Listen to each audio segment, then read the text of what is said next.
Hey everyone, I'm 1 year into Convict conditioning and I thought it was a good time to summarise the programme, how it's going, whether or not I'd recommend it, and lastly if I plan on continuing it for another year or not. Stay tuned!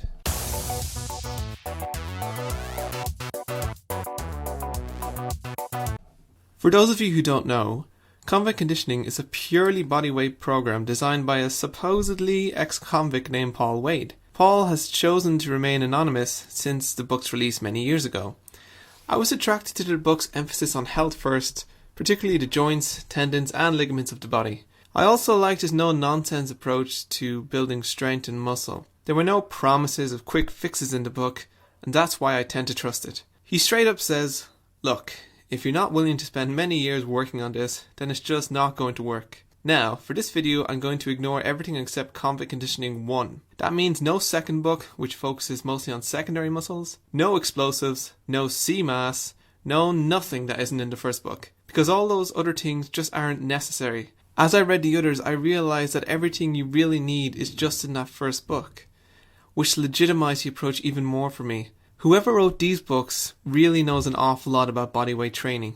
Before I start, let me say that I only took 1 to 2 weeks on the first 2 steps of the exercises because I had already been training a year in calisthenics and it seemed overkill to me to spend any longer than that. I exercise each movement 1 to 2 times a week all year. I'm going to just summarise now how many weeks I spent on each movement. So first, let's start with the world's most famous exercise.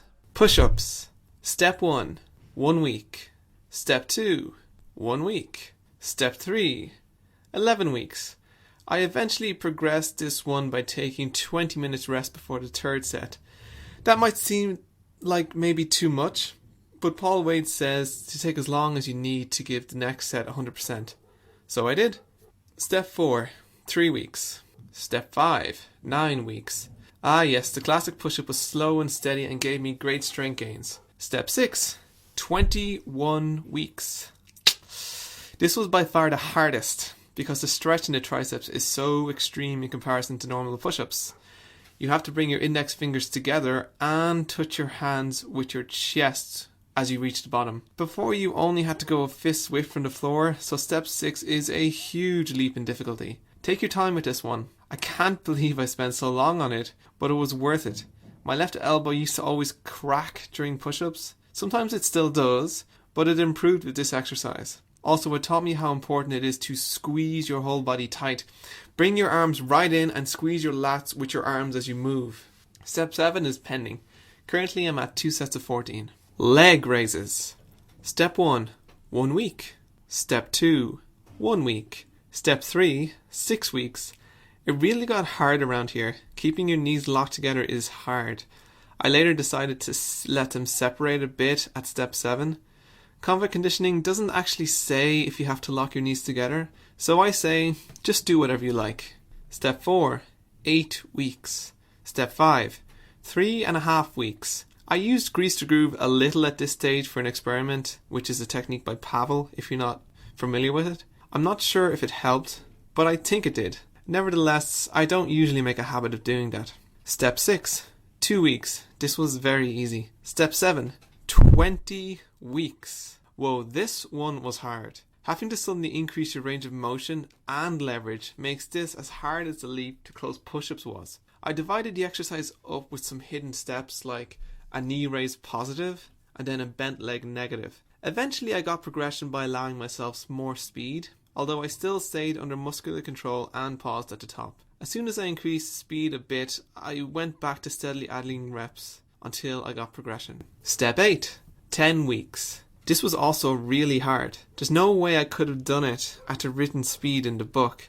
At least not for a year or two. It says to do 2-1-4, which is 2 seconds up, 1 second pause and 4 seconds down. But this must be taken with a grain of salt in my opinion. Most bodyweight athletes do not do leg raises so slowly. And even Paul Wade recommends speeding up towards step 10. So I allowed myself to keep my faster speed and progress here last week after getting progression standard of 2 sets of 15 reps. Step 9, pending. I just tried 5 reps, which is the beginner standard, and I got it fairly easily with the pauses. I know now I was right to allow myself to progress past step 8.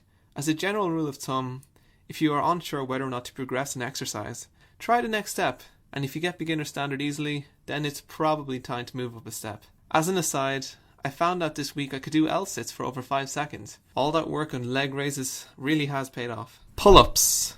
Step 1, 1 week. Step 2, 3 weeks. I used a bar at sternum height here. The picture in the book is just too low. Even Paul Wade admits that. So take no shame in making it easier.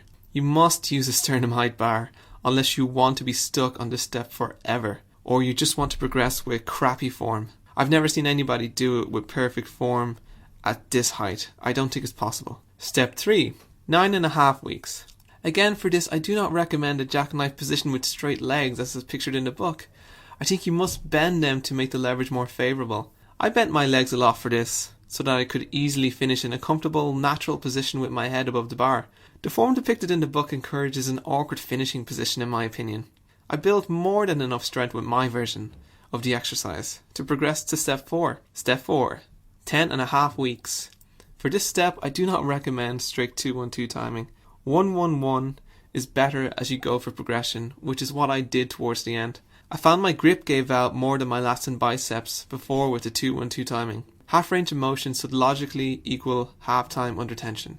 Step 5. I kept that progression here for a while and it took 8 weeks. I was more than strong enough for this after using 1-1-1 timing for step 4. Step 6. 6 weeks. I've got progression here with perfect form for 2 sets of 10 reps at 2-1-2 timing. So again, I recommend a faster pace for half pull-ups and a slower pace here. You'll be fine. Step 7. Pending at 2 steps of 7. You might struggle to get 5 reps on either side like I did when you start, but that's because your grip is weak. Spend some time every day hanging by one arm on a bar and your reps will fly up.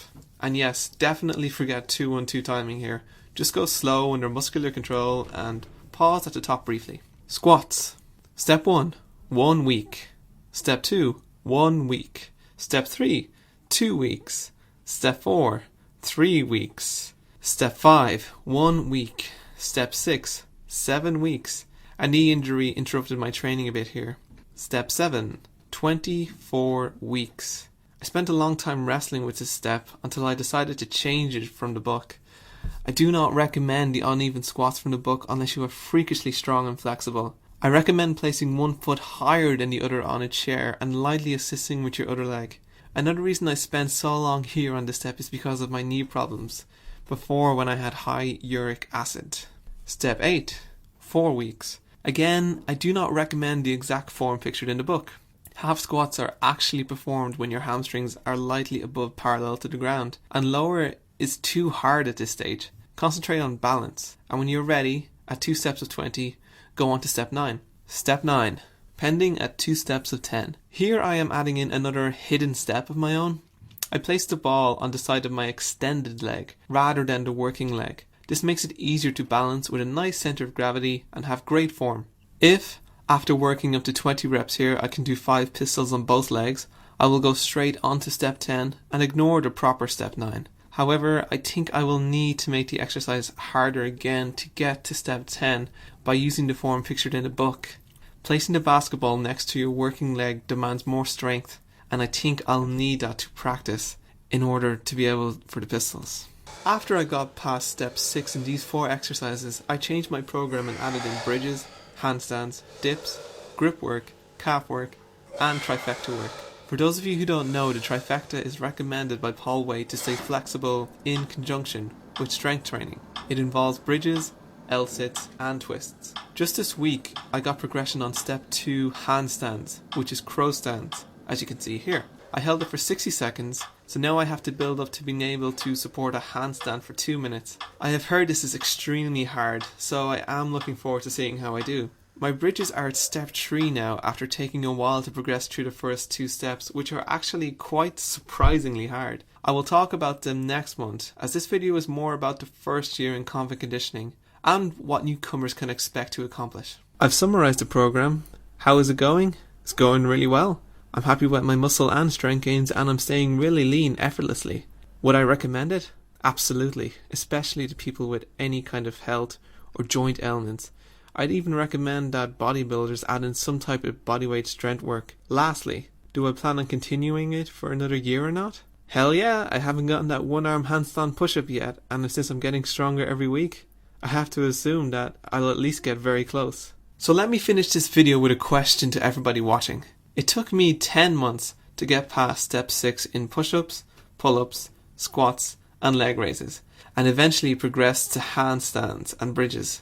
If you have the nerve to take up Convict conditioning and follow it properly, can you do any better?